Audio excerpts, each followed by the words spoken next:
Olá, sou a doutora Cristina Teixeira, sou médica pneumologista. Queria conversar um pouquinho com vocês sobre as medicações inalatórias para asma e DPOC.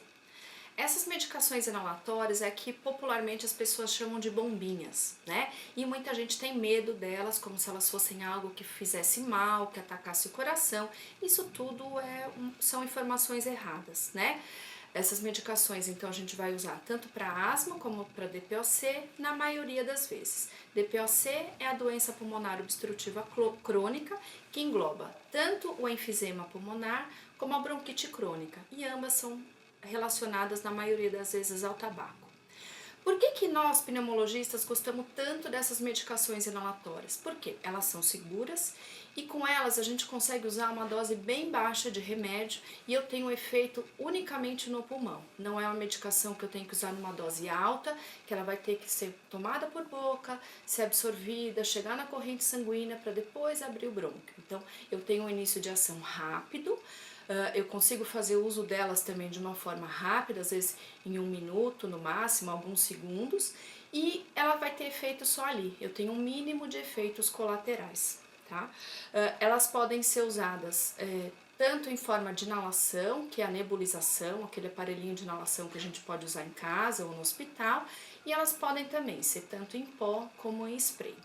Como eu disse, essas medicações elas têm uma dose muito baixinha de remédio. Só para fazer uma comparação, por exemplo, o Aerolin. O Aerolin eu tenho em comprimidos de 2 e de 4 miligramas.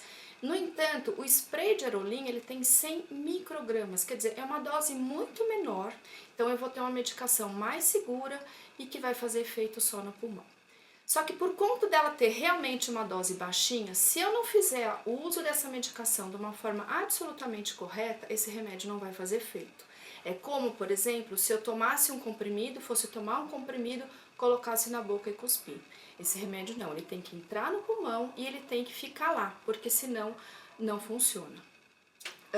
A gente vai ter as bombinhas, elas vão ser divididas em duas formas, né? As medicações inalatórias, elas podem ser classificadas pelo tipo de dispositivo, que é o spray ou em pó, e pelo tipo de medicação, basicamente os broncodilatadores e os corticoides inalatórios. E aí eu posso ter uma medicação em spray que tem só corticoide, ou uma medicação em spray que tem corticoide mais broncodilatador, ou uma medicação em spray que tem só broncodilatador, por exemplo. E eu tenho também as medicações em pó, que podem ser só corticoide, só broncodilatador, ou uma associação de broncodilatador, corticoide, e também tem os anticolinérgicos.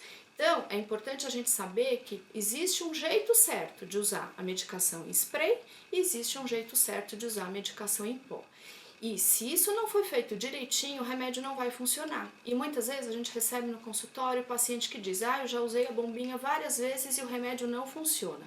E na grande maioria das vezes ele não funciona porque ele não foi usado do jeito correto. Então agora a gente vai explicar uma por uma como que é essas medicações.